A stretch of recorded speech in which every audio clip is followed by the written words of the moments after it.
Today we're going to talk about the Chinese economy again, but more from a political perspective. Xi Jinping recently held an economics meeting, but everything he does backfires, and here's why.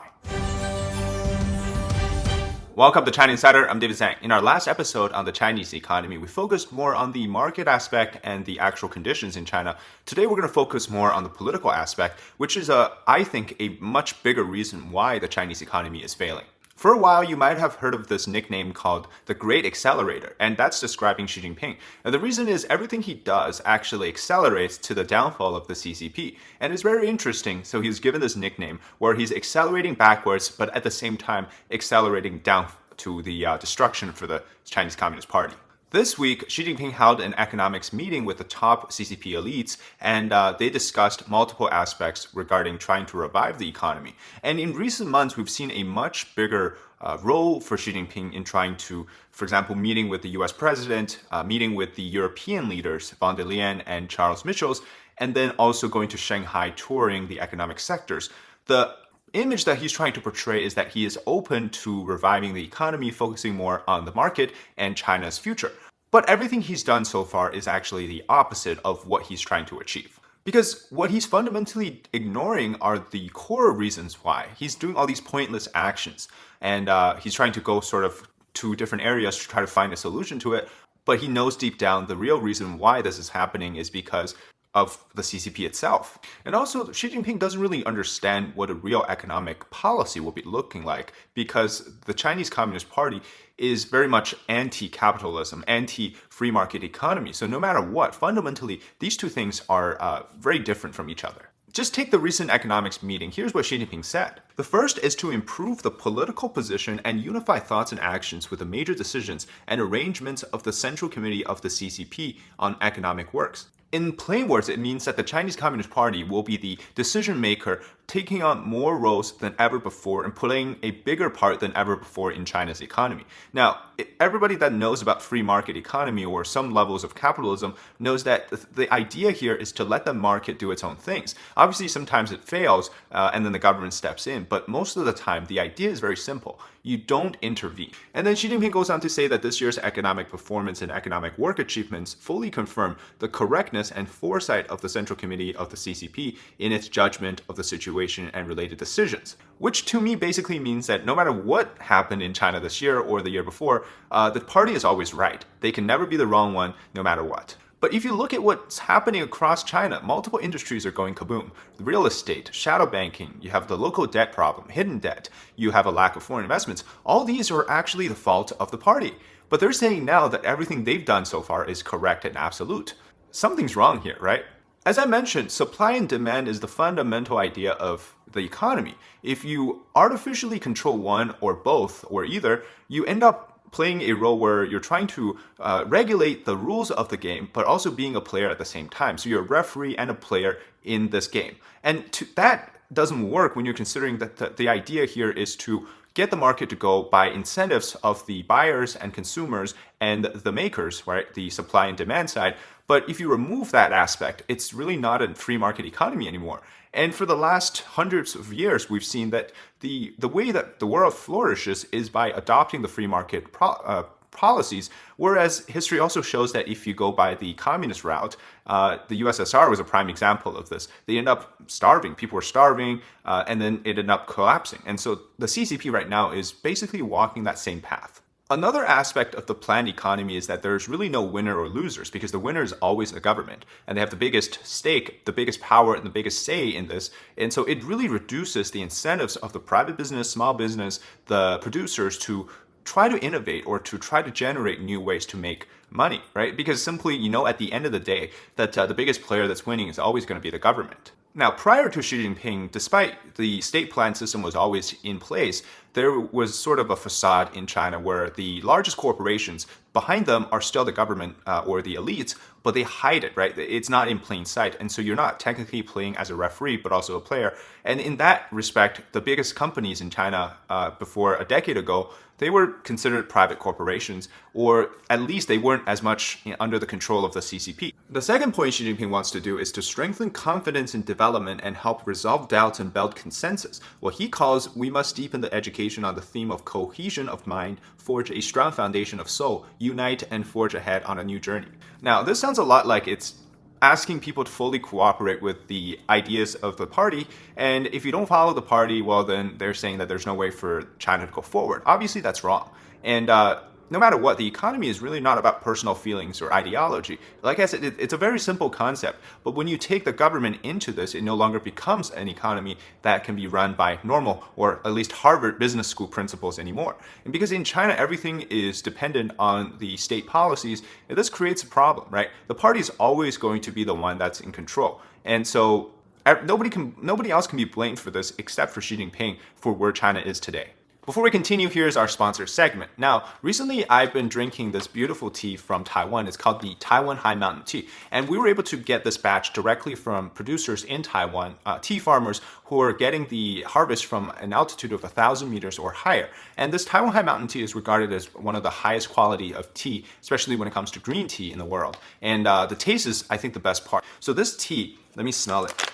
It has like a wonderful citrusy smell, but the taste is more sweet. It's very floral. I describe it like it's an orchid type of sweetness. And then traditionally, green tea has this very sort of bitter taste because of the compound in the tea, which often happens when you brew it for a little longer. And this won't happen for the first 3 to 5 brew. But if you do enjoy that bitter taste, you can get this if you just brew it a little bit longer. And the way I like to do it is boil the water and let it cool a little bit before you add it into this tea. Wait less than 30 seconds, and immediately your first brew is going to taste wonderful. It's a very good tea for those who want to get into Asian tea culture, or if you're already an avid tea drinker, this is something that's really wonderful to add to your collection.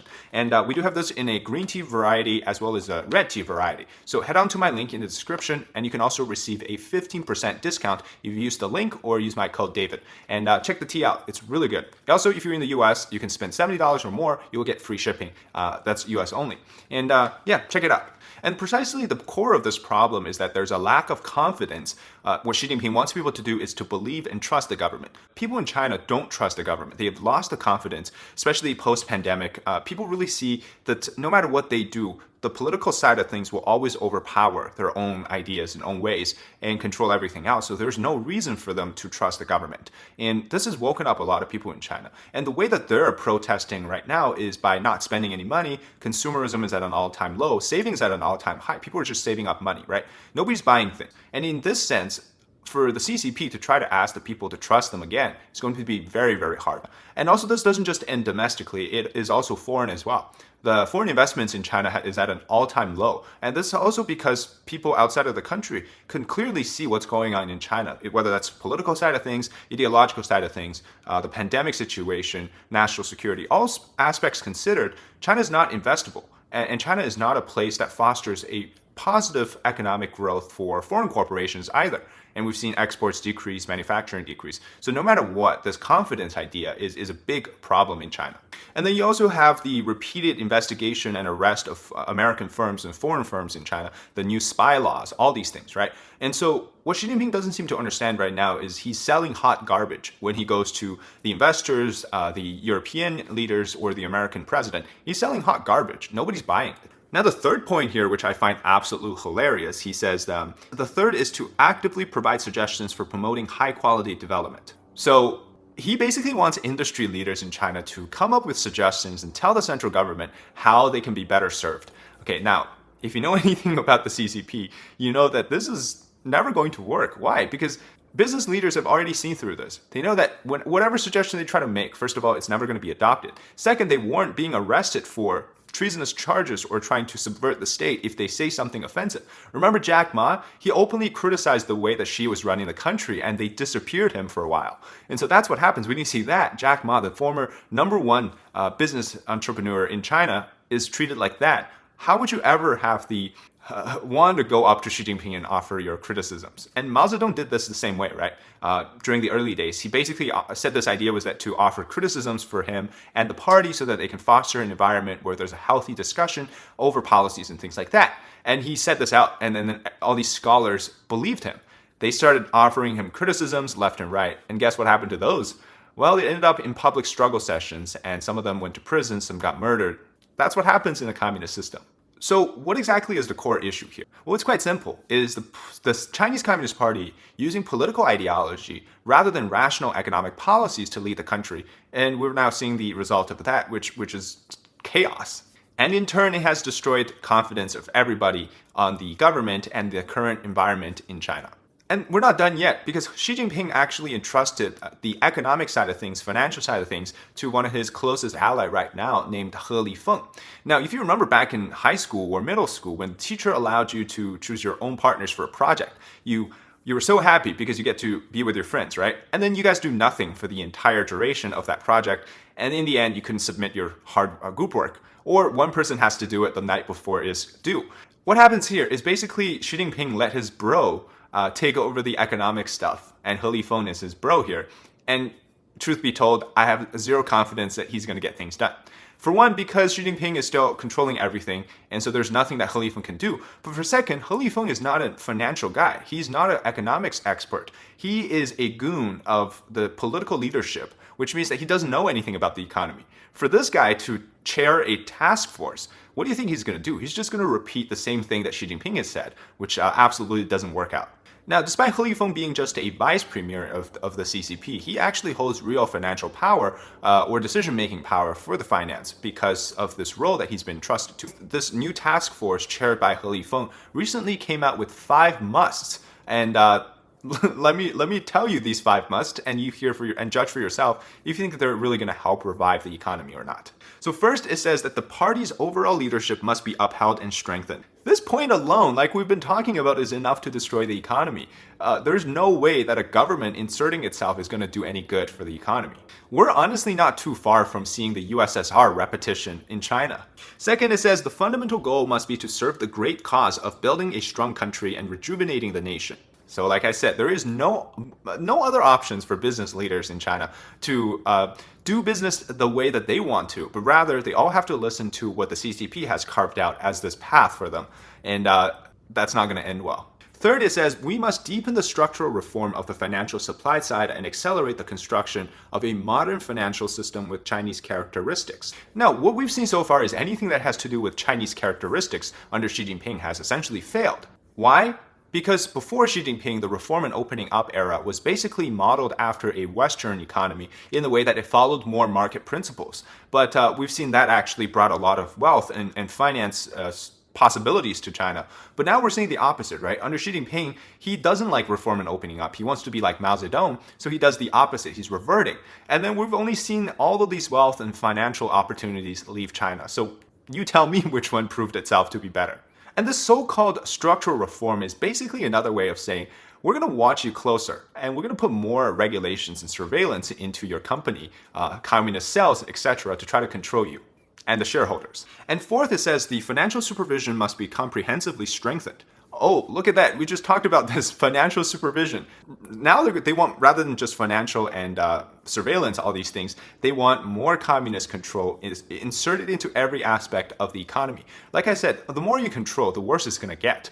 But it seems like they don't understand any other way. And this is to prevent something called financial system risk, which Xi Jinping often talks about. And that's precisely number 5. It says financial risks must be effectively prevented and resolved. Now, financial risk sounds pretty scary to a regular viewer, right? What are we talking about here? Well, if you go to Wall Street, it's things like defaulting, bankruptcy, you have high interest rate, inflation, deflation. These are considered financial risks, or to an investor, maybe there's a bullish market or bearish market, whatever. In the eyes of Xi Jinping, financial risks are things that aren't communist enough or socialist enough, things that aren't fully controlled by the regime, and things that make too much money or have too much influence, even more than that of the Communist Party itself, aka Xi Jinping himself, then that becomes a financial risk. So none of these 5 musts have anything to do with the actual economy or benefiting the people that they're trying to incorporate into the policy. In the end, it's all about securing the power of the regime, which fundamentally is the reason why China's economy is going to fall. And it's going to be failing within, I'd say, the next 3 to 5 years at most, because there's a huge accumulation of problems. And we're now finally seeing the early days of its final destruction. It's like you're telling a cancer patient who refuses to believe that he has cancer, and you're saying that you're in like the late stage of stage 4 cancer, right? But he's saying, no, I don't. Here's things I'm still going to do to try to revive myself or cure myself. It's not going to work. But that's what they're doing. They're trying, and they're trying it the wrong ways. And unfortunately, that's how the Chinese regime is right now. So as they say, the more they do, the more they accelerate towards destruction. All right, that's it today for the episode on how China's economy is doomed from a more political perspective. You can say this is a part 2 to our previous video, which I will link here if you want to check it out. And thanks so much for watching today. If you enjoy the content, leave a like, comment below your thoughts on this topic, and subscribe to our channel. Until next time, bye-bye.